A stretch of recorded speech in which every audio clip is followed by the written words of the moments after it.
Quand je me suis effondré au travail, les médecins ont appelé mes parents. Ils ne sont jamais venus. À la place, ma sœur m'a identifié sur une photo, journée en famille sans les drames, je n'ai rien dit.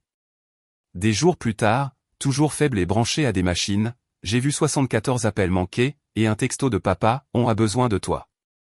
Réponds immédiatement sans réfléchir à deux fois, j'ai. Quand je me suis effondré au travail, les médecins ont appelé mes parents. Ils ne sont jamais venus. 3 jours plus tard, toujours branché à des machines, j'ai ouvert mon téléphone et j'ai vu ce qu'ils avaient fait. À la place, le visage souriant de ma sœur m'avait identifié sur une photo. Journée en famille, sans les drames. La légende brûlait plus que la perfusion dans mon bras. Je n'ai pas envoyé de message. Je n'ai pas pleuré. J'ai simplement regardé les j'aime augmenter, me demandant quand la famille avait cessé de signifier l'amour, pour devenir une performance. Puis, 4 jours plus tard, 74 appels manqués sont apparus sur mon écran, et un seul message de papa, on a besoin de toi. C'est là que tout a changé, mais pas de la manière dont il s'y attendait. J'avais l'habitude de croire que l'épuisement faisait simplement partie du fait d'être quelqu'un de fiable. Chez GreenTech, les délais étaient serrés, les projets, interminables. Et d'une manière ou d'une autre, j'étais toujours celle qui restait tard, celle qui faisait en sorte que les choses se fassent. Mes collègues disaient que j'avais une discipline qui les effrayait. Ils ne savaient pas que ce n'était pas de l'ambition, c'était de la survie. Parce que chaque heure que je travaillais n'était pas seulement pour moi. C'était pour les gens qui attendaient à la maison, d'être encore une fois secourus. Mon père, Robert, était sans emploi depuis la crise immobilière. Il appelait ça temporaire, mais 7 ans, ça semblait permanent. Ma mère, Elena, disait qu'il avait juste besoin de temps, mais ce dont il avait vraiment besoin, c'était du chèque de paie de quelqu'un d'autre. Le mien. Ma sœur Marissa, l'influenceuse de notre famille, lançait toujours quelque chose de nouveau. Une marque de bien-être, un podcast, une ligne de bougies. Chacun échouait plus vite que le précédent. Mon soutien se manifestait souvent par des virements rapides, avec la mention « aide » ou « juste pour ce mois-ci ». Et Peyton, la plus jeune, encore en école de design, aimait jouer les médiatrices. Elle ne se disputait jamais. Elle empruntait simplement en silence, et oubliait bruyamment. De l'extérieur, nous semblions parfaits. Une famille souriante sur les photos de vacances, tous avec des pulls assortis et des rires forcés. En ligne, Marissa nous appelait « les Miller », la preuve que l'amour est tout. Elle a publié ça juste après que j'ai payé l'assurance auto de maman, et couvert les frais de retard de l'hypothèque. L'amour, apparemment, avait un solde dû. Grand-père Joe était le seul à y voir clair. Il avait été comptable dans un cabinet d'avocats pendant 40 ans, et il pouvait lire les gens comme des feuilles de calcul. On ne peut pas auditer l'amour, m'avait-il dit un jour. Mais tu sauras quand les chiffres ne colleront plus. Il m'avait gentiment prévenu que mes parents avaient commencé à me voir comme leur plan de secours. Je ne voulais pas le croire. J'ai été élevé en pensant que la loyauté arrangeait tout. Alors, j'ai continué à arranger les choses. J'ai payé ce que je n'aurais pas dû, souri quand je n'aurais pas dû. La vérité, c'est que j'avais peur d'arrêter. Peur que si je disais non un jour, il me montrerait enfin ce que l'amour valait vraiment. La nuit avant mon effondrement, j'étais encore au bureau à 22 heures, à fixer des plans sur lesquels je n'arrivais même pas à me concentrer. Ma poitrine se serrait depuis des semaines, ma vision s'estompait sur les côtés. Je pensais que c'était le stress. Ce n'était pas le cas. Mais même à ce moment-là, alors que je rangeais mon ordinateur portable, mon téléphone a vibré avec un texto de Marissa. Tu peux couvrir mon loyer. Promis, je te rembourse le mois prochain. J'ai tapé une réponse, puis je l'ai effacée, puis j'ai tapé à nouveau. Bien sûr. C'était le dernier message que j'ai envoyé avant que le sol ne vienne à ma rencontre. Les lumières de l'hôpital étaient trop blanches, trop propres, comme si elles essayaient d'effacer ce qui s'était passé. Quand j'ai ouvert les yeux, tout était flou, les dalles du plafond, les perfusions, l'infirmière qui me demandait si je savais où j'étais. Je n'ai pas répondu tout de suite. J'essayais encore de me souvenir quel jour on était. Mon téléphone était éteint. Ma poitrine me faisait mal. Le moniteur à côté de moi bipait doucement, marquant le rythme de quelque chose de fragile en moi. Quand un médecin m'a finalement expliqué, sa voix était calme, mais distante. Événement cardiaque. Vous avez eu de la chance que votre collègue ait agi vite. Chanceuse. Ce mot m'a piqué. Parce que la chance ne devrait pas être ce qui me maintenait en vie. L'amour aurait dû le faire. Ils m'ont dit qu'ils avaient appelé mes contacts d'urgence, mes parents, mais que personne n'avait répondu. Nous avons laissé plusieurs messages, a ajouté l'infirmière avec précaution, comme si elle avait peur que la vérité ne fasse plus mal que l'aiguille de la perfusion dans mon bras. Les heures ont passé. Pas d'appel, pas de visite, rien. J'ai regardé la lumière du soleil ramper sur le mur, jusqu'à ce qu'elle disparaisse à nouveau. Le 3e jour, l'infirmière a apporté mon téléphone, entièrement chargé. Je n'aurais pas dû l'ouvrir, mais je l'ai fait. La première chose que j'ai vue n'était pas un appel manqué ou un texto. C'était une notification. Vous avez été identifié dans une publication par un compte officiel. Mes doigts tremblaient en appuyant dessus. L'image s'est chargée lentement, du soleil, l'eau d'un lac. Ma famille souriant autour d'une table de pique-nique. Ma mère tenant ses œufs mimosa. Mon père, une bière à la main. Peyton faisant des signes de paix à côté de Marissa, dont la légende brillait sous leur visage parfait. Journée en famille, sans les drames. Pendant un instant, je ne pouvais plus respirer. Le bip du moniteur s'est accéléré, suivant mon pouls. L'ironie était presque poétique. Il m'avait effacé, tout en prétendant célébrer la famille. J'ai zoomé sur leur visage, souriant, détendu, insouciant. Personne n'avait l'air coupable. Personne n'avait l'air de sentir mon absence. Une infirmière est passée et m'a demandé si j'avais besoin de quelque chose. J'ai dit, non, je pense que j'en ai eu assez. Je n'ai pas commenté, pas appelé, pas même envoyé de message. J'ai juste fixé l'écran jusqu'à ce qu'il s'éteigne, et que mon reflet me regarde en retour, pâle, fatigué, mais soudainement calme. Ce genre de calme qui ne vient pas de la paix. Il vient de la clarté. Le 4e jour, j'ai recommencé à marcher, lentement et de manière instable, traînant le pied à perfusion comme une seconde ombre. Le médecin a dit que la convalescence prendrait des semaines. Il ne savait pas que ce ne serait pas seulement mon cœur qui aurait besoin de guérir. Puis un matin, mon téléphone a vibré sans arrêt. 74 appels manqués. Un texto de papa. On a besoin de toi. Réponds immédiatement. Pas de « comment vas-tu » Pas d'excuses, juste l'urgence. Un ordre. La panique. Je l'ai lu une fois. Puis une autre, l'absurdité m'a presque fait rire. Ils m'avaient ignoré quand j'en avais le plus besoin. Et maintenant, ils exigeaient que je les sauve. Mais je n'ai pas rappelé. Pas cette fois. Au lieu de cela, j'ai fait défiler jusqu'à un autre contact. Grand-père Joe. Mon pouce a plané sur son nom, le seul qui signifiait encore la sécurité. Quand j'ai appuyé sur « Appeler », il a répondu à la 2e sonnerie. J'ai entendu, a-t-il dit doucement. Tu n'as pas besoin d'expliquer. C'était la première fois depuis des années que quelqu'un me parlait comme si j'avais de l'importance. Grand-père Joe est arrivé 40 minutes plus tard, portant toujours son vieux coupe-vent marron, et cette expression qui ne laissait jamais rien paraître. Il ne m'a pas prise dans ses bras. Il n'a jamais été du genre à le faire. Mais il s'est assis à côté de mon lit d'hôpital, comme s'il avait fait ça toute sa vie. Alors, dit-il en jetant un coup d'œil au moniteur à côté de moi. Ils t'ont finalement brisé, hein? J'ai à peine souri. On dirait bien. Il n'a pas demandé de détails. Il savait déjà.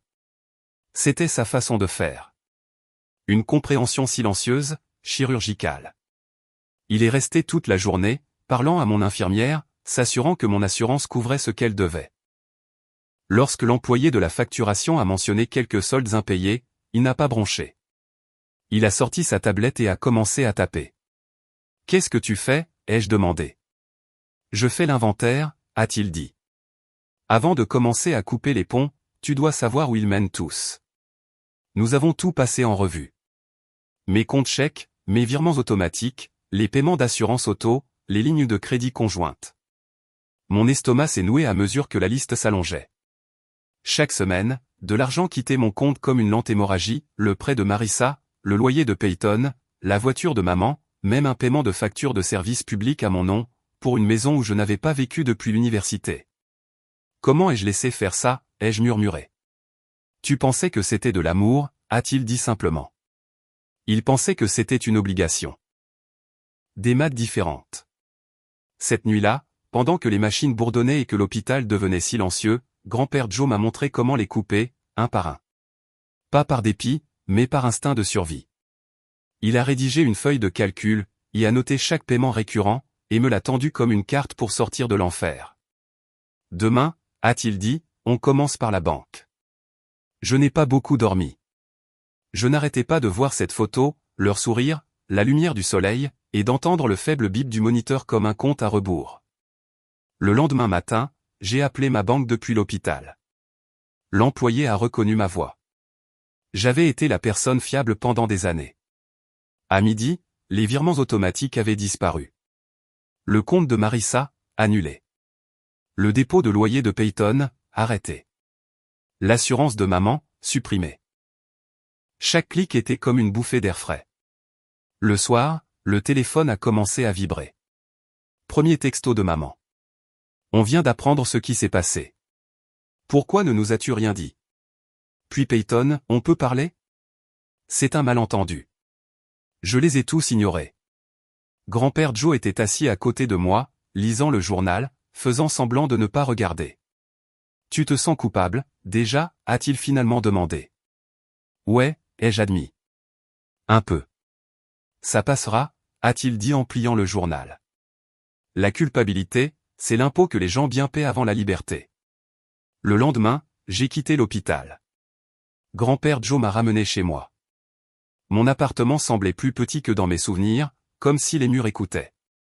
J'ai mis mon téléphone en silencieux, je l'ai débranché, et j'ai regardé par la fenêtre pendant un long moment. Puis une vibration. Un autre message de papa. C'est sérieux. Appelle-moi maintenant. Tout est en train de s'effondrer. J'ai presque eu pitié de lui. Presque. Ils avaient pris mon silence pour une reddition. Ils ne savaient pas que le silence était le son de ma reprise de contrôle. 2 jours plus tard, j'étais de retour chez grand-père Joe à Portland, une petite maison de plain-pied qui sentait légèrement le café et le vieux bois. Il avait débarrassé la table de la salle à manger, étalant des dossiers comme un général se préparant à la guerre. Le soleil de l'après-midi tombait en biais sur des piles de papier, des historiques de paiement, des relevés de comptes, des lettres d'assurance, mes empreintes financières, à travers des années de complaisance silencieuse. Chaque histoire laisse une trace écrite, a-t-il dit. La tienne se trouve être en dollars. Il n'avait pas tort. Quand nous avons fini, le tableau était clair. Je ne les avais pas seulement aidés. J'avais financé l'illusion de leur stabilité. Sans mes revenus, tout ce qu'ils avaient construit, l'image, le confort, le contrôle s'effondrerait. Et ce fut le cas. Les appels ont doublé. Ma messagerie vocale s'est remplie de la voix prudente de ma mère. Douce en surface, acérée en dessous. Ava, chérie, on ne savait pas que tu étais à l'hôpital. Pourquoi ne nous l'as-tu pas dit plus tôt?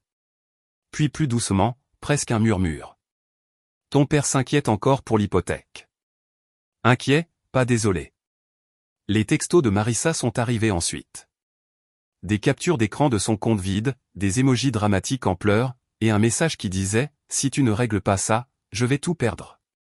Je l'ai fixé pendant un long moment avant de répondre par un seul mot, « Bien ». Puis vint la tentative de Peyton. « Je ne suis pas comme eux », a-t-elle écrit. « S'il te plaît, ne me punis pas pour leurs erreurs. » J'ai failli rire.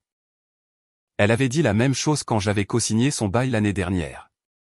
Grand-père Joe me regardait faire défiler les messages, le coin de sa bouche tressaillant comme s'il avait déjà vu ce film. Ils n'appellent pas parce qu'ils se soucient de toi, a-t-il dit. Ils appellent parce qu'ils sont acculés. Il avait encore raison. Le lendemain matin, une voiture tournait au ralenti devant mon immeuble. Robert Miller, mon père, assis au volant, fixant ma fenêtre. Il n'a pas envoyé de texto. Il n'est pas monté. Il a juste attendu, comme un collecteur de dettes attendant une confession. Je ne suis pas descendu. Cet après-midi-là, un nouveau message est arrivé. Tu es sur le point de détruire tout ce que nous avons construit. J'espère que tu comprends les dégâts que tu causes. Tout ce que nous avons construit. Je l'ai lu 2 fois à voix haute, juste pour goûter à son absurdité. Je l'ai montré à grand-père Joe. Il a simplement hoché la tête. Cette phrase en dit plus qu'il ne l'a jamais voulu. Et puis est venue la vidéo. Marissa l'a mise en ligne ce soir-là. Une visite lente et émouvante de notre maison d'enfance, maintenant vide. La caméra balayait les murs nus et les cartons éparpillés, sa voix tremblante. Ils ont tout pris, disait-elle. Et devinez qui les a laissés faire? La vidéo passait à une photo de moi, souriante, recadrée d'un Noël en famille des années auparavant. La légende, parfois, le sang ne signifie pas la famille. Les commentaires ont explosé. Sympathie, pitié, jugement. Des influenceurs l'ont repartagé. Ma boîte de réception s'est remplie d'inconnus me traitant d'ingrate. Grand-père Joe a regardé le tout en silence, puis s'est levé, a sorti son téléphone de sa poche et a passé 3 appels. En 48 heures, nous avions tous les documents. Les papiers de l'hypothèque, les défauts de paiement, les frais de retard. Ils avaient utilisé la valeur nette de la maison pour rembourser les cartes de crédit de Marissa, et l'entreprise de Peyton, un studio de bougies artisanales qui n'a jamais ouvert. Je n'ai même pas eu à les exposer. Les chiffres l'ont fait pour moi. Pourtant, j'ai déposé le rapport de fraude. Grand-père Joe et son avocat, Monsieur Klein, ont aidé à préparer une mise en demeure, pas de contact, pas d'usurpation d'identité, pas de réclamation financière. Nous l'avons envoyé par courrier recommandé, une à chacun d'eux. Pour la première fois depuis des années, j'ai dormi toute la nuit.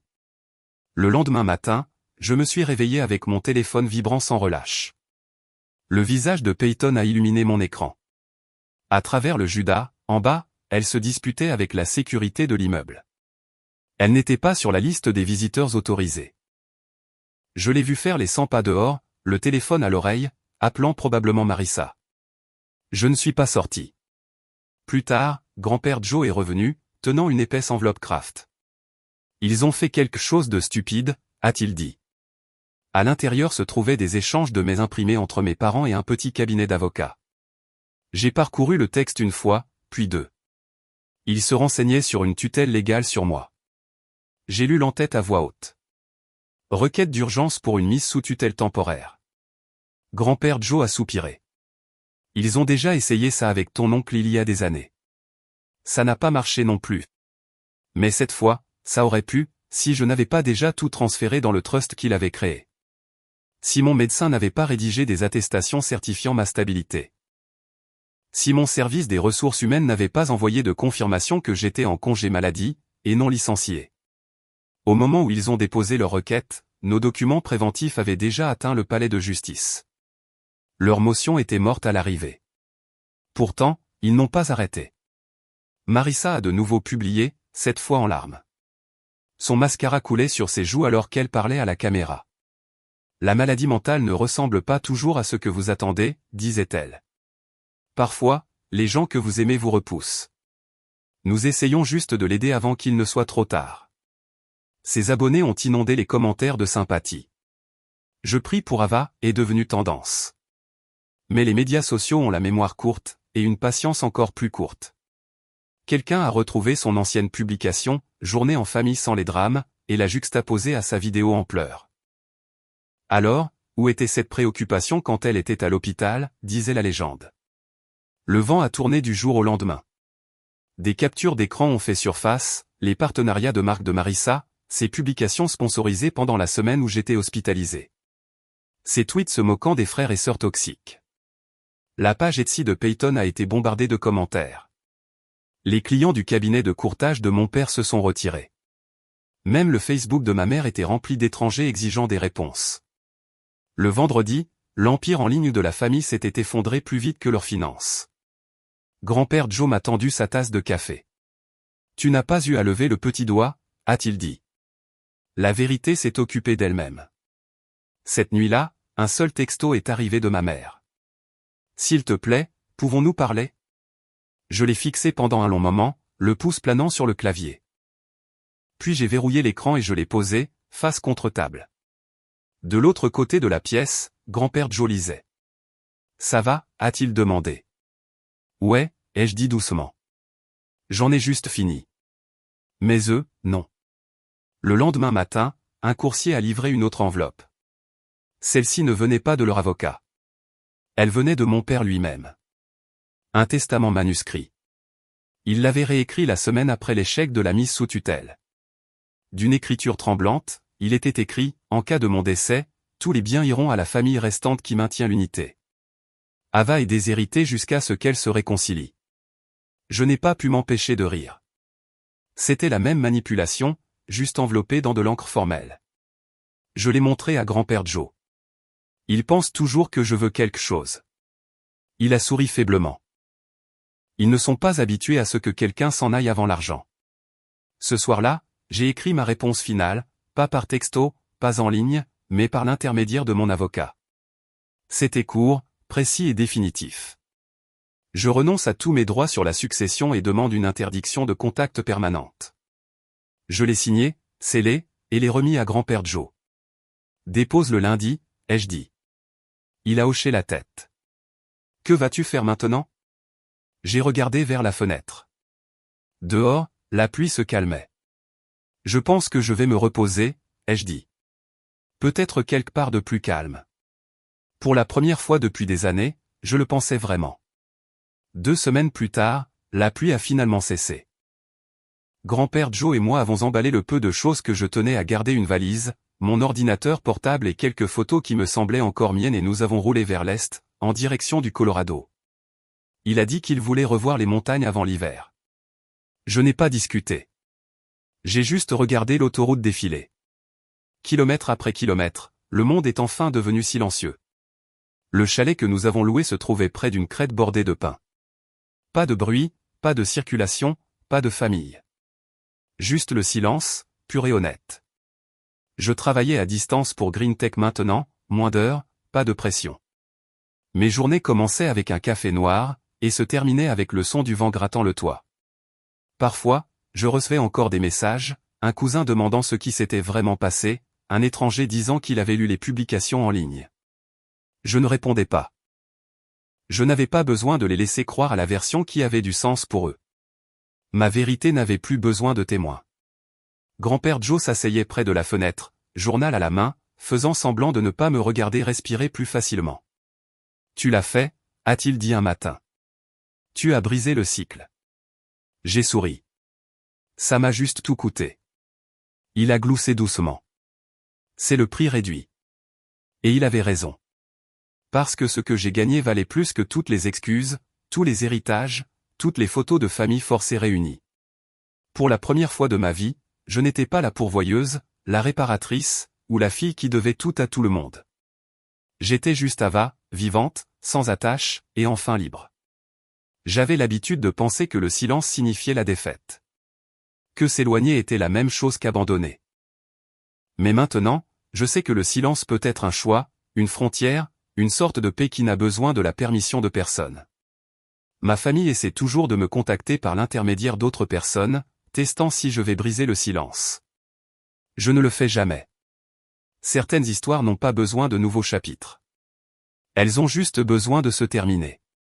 Si on vous a déjà traité d'égoïste pour avoir enfin pensé à vous, j'espère que cela vous rappellera que choisir la paix n'est pas une trahison. C'est de la survie. Ils peuvent garder leur publication, leur pitié, leur version de la vérité. Je garderai mon calme, mon rire, ma vie. Si vous avez déjà dû vous éloigner de votre propre sang pour guérir, partagez votre histoire ci-dessous.